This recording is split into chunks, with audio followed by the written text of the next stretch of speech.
Cześć, chciałbym bardzo podziękować Rafałowi za prezent przysłany w tej paczce, którą zaraz rozpakujemy.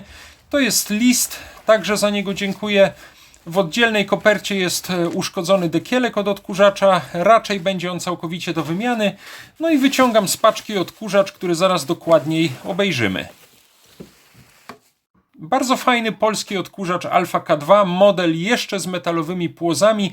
Przyznaję, że nie jestem pewien, czy te białe dekielki i biała rączka są oryginalne, czy były wymienione kiedyś od nieco późniejszego modelu. Na pewno nieoryginalny, wymieniony jest wyłącznik, a pochodzi on chyba od takiego jak ten wschodnio-niemieckiego odkurzacza Omega. W tej Omedze zresztą wyłącznik jest akurat uszkodzony, więc wezmę ten od Alfy, a do Alfy mam na wymianę oryginalny, sprawny wyłącznik, tak zwany suwakowy z logo Rzeszowskiej Fabryki Sprzętu Gospodarskiego. Dekielek, tak jak powiedziałem, będzie do wymiany, raczej nie ma sensu tego już kleić. Rzućmy okiem na tabliczkę, którą wyświetlę też w powiększeniu. To jest odkurzacz typu A7W z czerwca 1963 roku.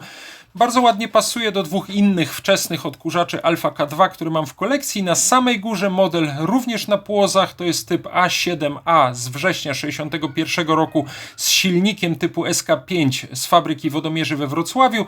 Zresztą zajmiemy się nim niedługo, bo tutaj trzeba będzie wymienić tę gumową rączkę. Mam taką samą na wymianę i trzeba też zamontować brakujący przewód zasilający. A na dole jest Alpha K2 ze stycznia 1964 roku. To jest, tak jak nasz dzisiejszy odkurzacz, również typ A7W i jest w nim silnik typu SK5B z fabryki wodomierzy we Wrocławiu. To jest już model na plastikowych nóżkach, nie na metalowych płozach. Zauważyłem, że w odkurzaczach z 61 i 64 roku są gniazdka elektryczne do zasilania dodatkowej suszarki do włosów, a w tym z 63 roku nie ma, stąd moje podejrzenie, że pokrywa jest nowsza.